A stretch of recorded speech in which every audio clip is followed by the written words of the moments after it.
Okay, this is a black walnut. We're going to graft Ohio black walnut onto it. It's got a thinner shell, much thinner shell. It's easier to crack. The nice sized nuts are easier to crack, so that's why we're grafting. This is a wild black walnut that came up on its own. I'm going to put Ohio black walnut on it so that when it produces nuts, we have a thinner shell that's easier to crack. Previous walnut tree, again, I came out here, I cut the top off previously, and then I made a cut down here. You can see where it's bleeding. Just like on the other tree, it's a bigger example. I made a cut here, and I made one over here. This will not hurt the tree as long as you don't go all the way around. Don't ever go all the way around a tree like this. You'll girdle it, you'll kill it. This, you still got nutrients flowing both ways. Water flowing up and minerals flowing up, and your chlorophyll, your food from your tops, is going down. Ideally, I would have liked a nurse limb on there, but they're way up high, so this will be all right. It'll sprout water sprouts. But I got this up high enough. It's out of browsing range for the deer, so we should be good. I'm gonna put 3 bark grafts in this. Just gonna pop that out a little bit. Oh, these deer fly. We're gonna do in thirds, so one there, and one here. Just pop that out. One more here. I've showed you this before. You can go back and look. I don't know if it's going to be part of this video or a different one, but for black walnuts, I've showed you how to do this before. Well, I did a cleft graft before. This is a bark graft, just like the apples, just like the pear we did. Look at our previous videos for bark graft. I'm doing 3. I'm going to let them all grow till this heals up, and then I'll trim 2 of them out and keep the dominant one. Get some nice scion here, Ohio walnut. Good primary and secondary buds. Cut the ends off, nice and green. Nice single motion down to a point. Cut the back end off, expose that cambium layer. Nice and flat. We're going to stick that right in there. Perfect. There's 1, there's 2. We'll get another one out of this. Same thing.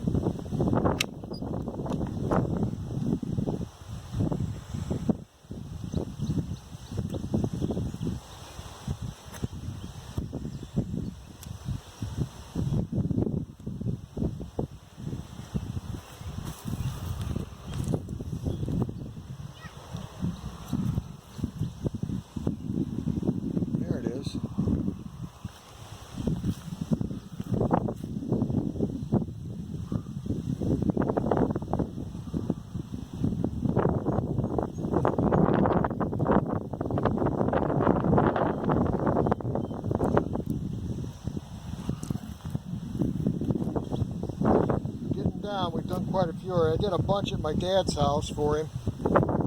He's the one who taught me how to do this. Thanks, Dad. I love you. These nice primary and secondary buds on this. Not the straightest wood. It's got 2 nice buds on it.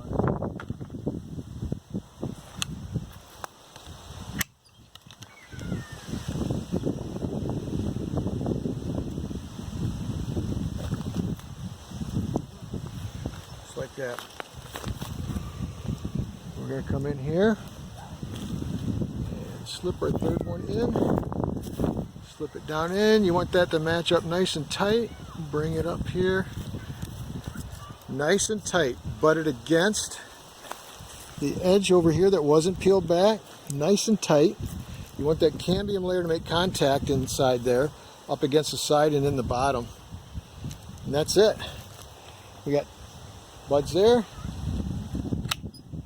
So we've got 4 chances on each one of these. 1, 2, 3, 4, 5, 6, 7, 8, 9, 10, 11, 12 opportunities for a graft to take on the combination of 3 of these.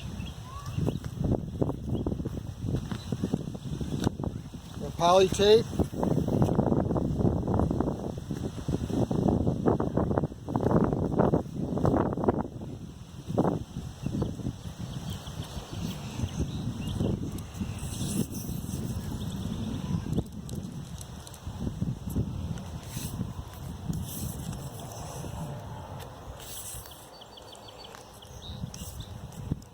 Talking about deer, this is out the browsing height of deer. I've showed you fences. You can make, I got a homemade spray. If anyone wants it, message us, comment. We'll be happy if there's a demand for it. It's a homemade spray, deer repellent. It works fantastic. It's just household items that everyone's got in their kitchen. The only problem with it is you got to put it on every time you get a hard rain. But while it's on there, it's so annoying to the deer, they actually change their travel patterns. They will not go around it. But again, during the rainy season, it's not user-friendly, I guess. You got to put it on all the time. But, tell you what, tell you a little secret. Ladies, you might want to turn this off. This is for the guys. I'm a hunter. I hunt deer. One of the things hunters know, it's all about scent concealment. Why is that? Well, from what I've read, the deer sense a smell about 1,000 times greater than ours. They can smell us. Just we walk through an area, they can smell us. I got a lot of trees, about 70 trees. I got ones out in the middle of nowhere like this, and I'm out checking every now and it just occurred to me one day, you know what? Deer don't like us. They don't like the scent of us. They smell us, they walk around. We might be lurking in the weeds here, you know, hunting or whatever. We're their worst enemy. Why? When they smell us, I said, what are they smelling? They're smelling our scent. So you know what I do? Don't tell anyone, okay? I'm out here working on this, right? Usually with leaves, it's even nicer. See, there's some apples back here. It's a hot day like this, I'm sweating. Oh my gosh, you're nasty. Smell that? Sweat. Just if you're working around, you're not spraying, you just see like a small tree, something like this, they might walk up and browse on, and you happen to be there and you're sweaty and grimy behind your ears, here. Ew, you're nasty. You know what, if you haven't been in the poison ivy, Ew, stop it, you're nasty. guess what? The deer don't like that smell any more than your wife or your girlfriend does. Ew. They will not come near this. So, little tip, guys, it works. Do it all the time. I will not touch the tree ever again. Deer fly away, but don't. Deer fly are terrible today. Yes, we have lots of deer fly because we have lots of deer. And guess what else we have lots of? Because there's so many deer and rabbits here. We have lots of ticks. Check ourselves every night. On a day like this out here in these weeds, we will check each other thoroughly. Ticks are very thick this year. I haven't found a way to get rid of them. I don't like using poisons and pesticides. We're all natural out here. We let nature take care of itself. Part of that is dealing with the little pests like ticks. So, you know, you learn to check yourselves at night. We love the environment. We love the outdoors. And my trees have never been healthier since I stopped spraying them with all kinds of chemicals. And you know a neat thing, talking about chemicals, nature, I was like, when I first started growing trees, yeah, go to the store, buy Captan, buy pyrethrin, buy anything that kills, what was that other stuff? Oh my goodness, the mother load, I can't think of the name now, but it kills everything. Well, it kills everything. It can't be too good for us. And the other thing is, when you're using that poison, not only are you killing the bad bugs, you're killing the good bugs. All the spiders and the praying mantises and the ladybugs. Ladybugs, voracious eaters. They eat aphids and other small insects. So a funny thing I noticed when I decided to get away from the poisons, You would not believe how many little spiders we're seeing here. And spider webs, I love seeing in the spring all the spider webs in our apple trees, our fruit trees, because I know they're there to catch bugs. So, and praying mantises, this field back here we're letting grow up, you would not believe. We got a video, we'll put a link to it. Our daughter, we were on a nature walk back here, we got some trails mowed. She found a praying mantis egg sac. She said, "What's this, Daddy?" I said, "Watch." We put her in her little homemade bird cage, she called it, her bird trap. And she got to watch hundreds, and you can watch it too. We'll put a link to that on their video. Hundreds of little baby praying mantises come out. Praying mantises, people actually, you can go online and you can order packages of praying mantises and ladybugs, all these beneficial insects, and pay big bucks for it. There's a simple way to get those. Stop spraying poison on your property and give them a place to grow and to live. And they will do very well for you. So there, we got this all sealed off. As I've told you before, we're using toilet ring wax for sealing toilets down when you install a toilet. A couple bucks at Home Depot, Lowe's, Rural King, get this stuff anywhere. We're sealing off our cuts so they don't dry out.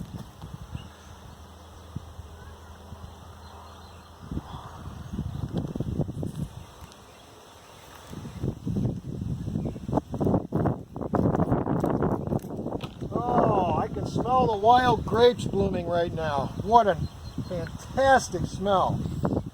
Love it.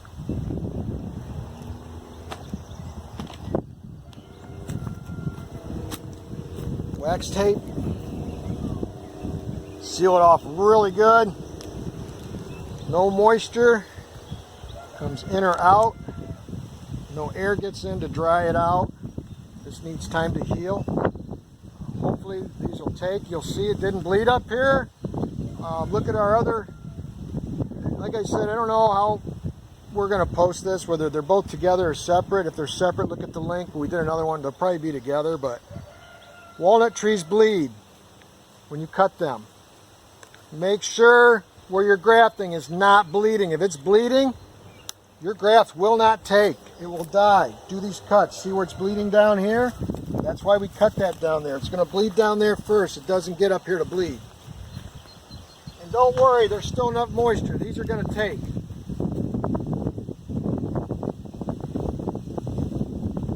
As long as we used good scion, which we did.